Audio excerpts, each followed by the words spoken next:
Hey guys, me again with another YouTube video, and currently it is 4 in the morning.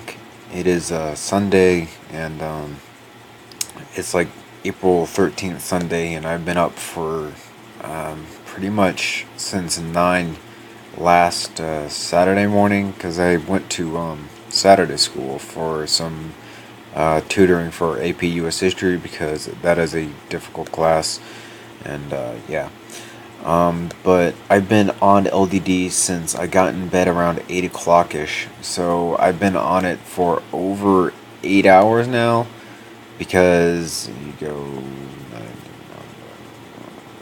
Yeah, it just turned 4 o'clock. I've been on it for about 8 hours now working on this one model. And I'm not kidding when I say that. I've literally been working on this model for 8 hours. Some reason LDD has been crashing recently. I don't really know why. There are certain times when it would just close unexpectedly, and then I'll lose all the work that I didn't get to save in time. So I've had to deal with problems like that where I'll do a major change to the weapon MOC, and then all of a sudden it'll just crash and I'll lose all my data and whatnot. So I've had to work around some of those issues, and then the other issues were just straight up engineering issues. I had to find some reference pictures to look. I had to go check out my different usernames channel. I had to do all sorts of stuff just to get this stuff to really work out. But it really did turn out nice. And without further ado, I give you the FNH Scar Heat Adaptive Modular Rifle Mark II. So right off the bat, you can notice that a major amount of things have changed.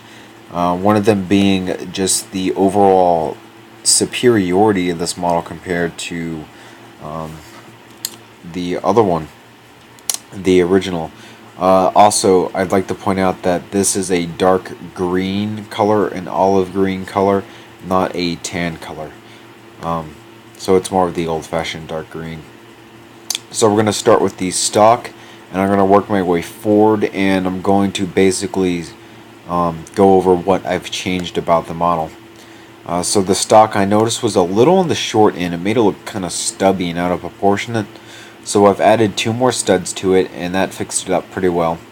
And what's great about this is that it's also extendable, so even if it was stubby and short, you could still extend the stock out quite a length.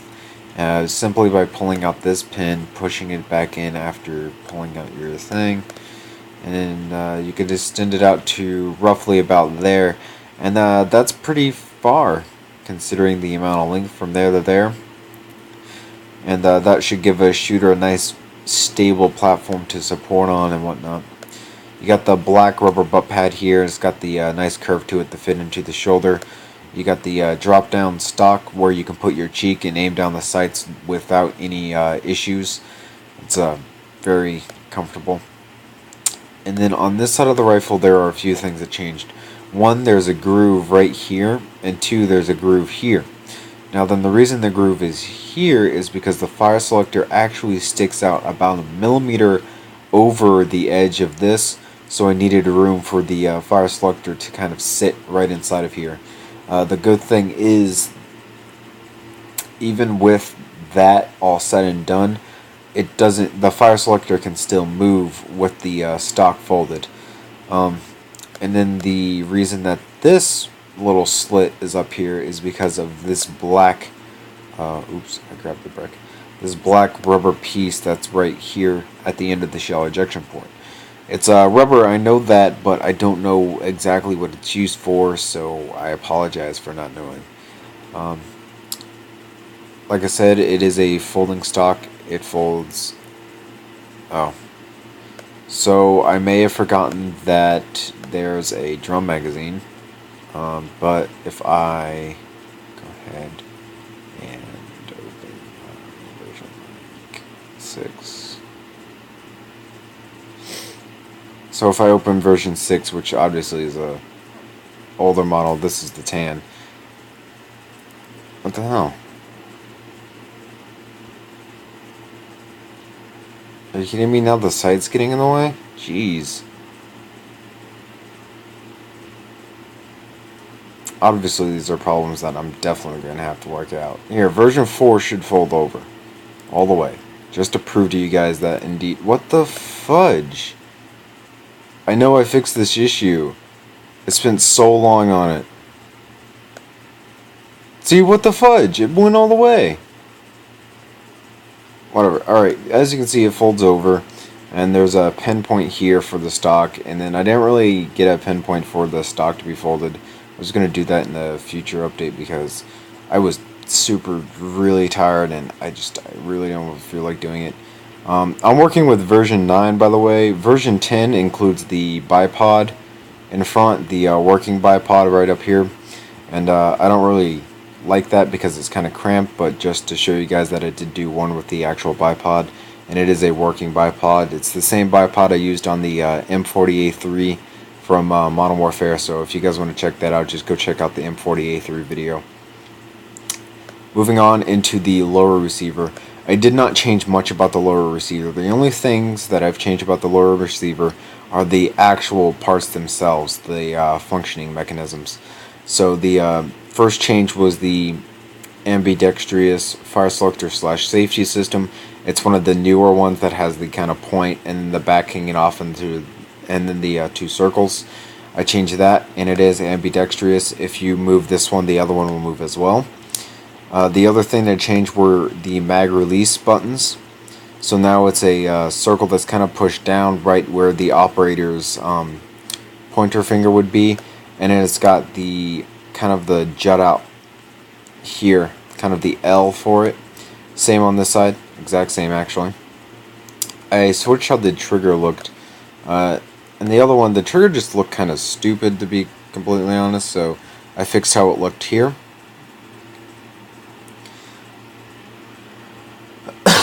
Sorry about that.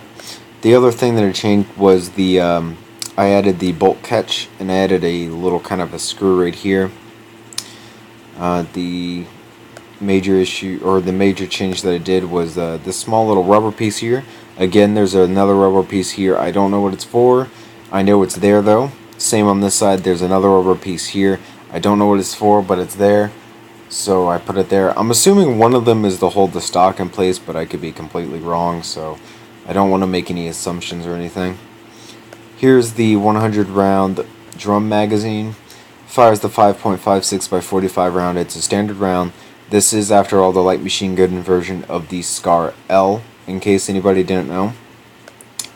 And I'd like to go ahead and point out that the drum mag design,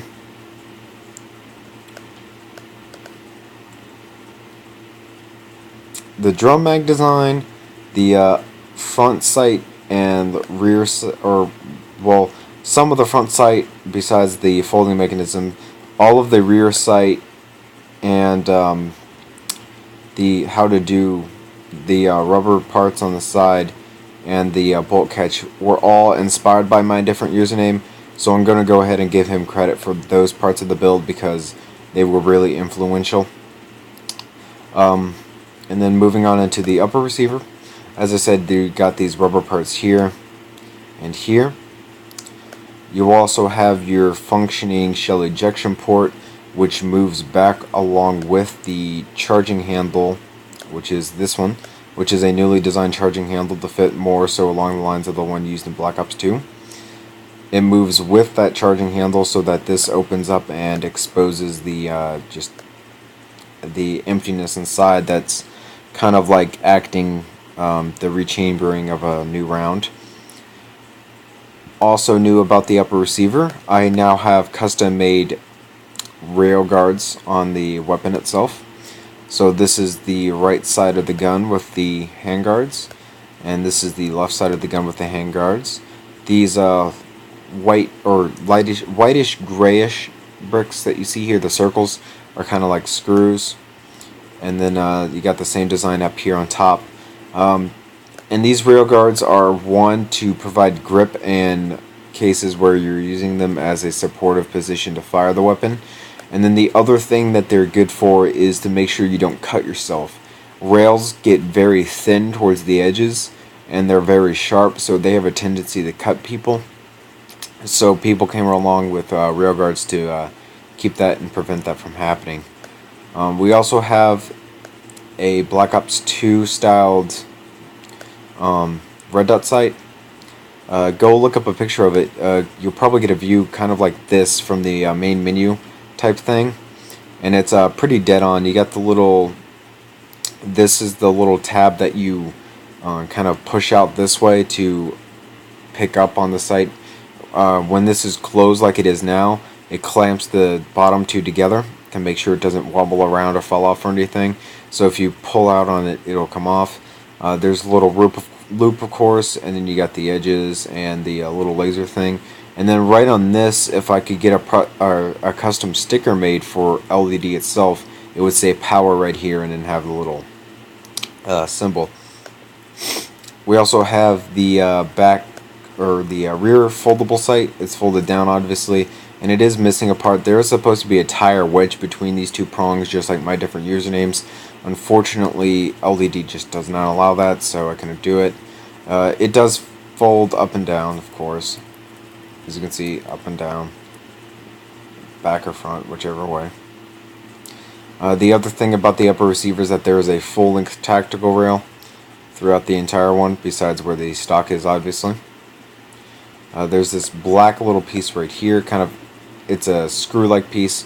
I noticed it in the actual model, so I went through it. You got the front folding sight.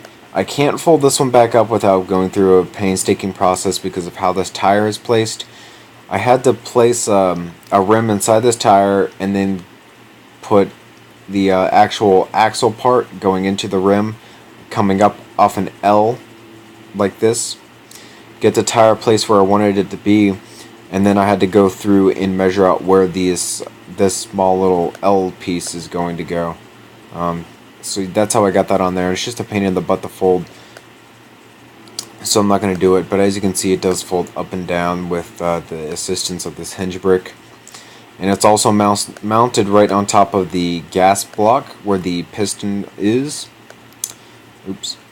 So as you can see, the lighter gray part is the piston area, and it gets really narrow coming out. There's a space here, and then it widens up here. The other thing is that it curves down around the barrel, as you can see here. There's actually a piece that I forgot the color inside of here.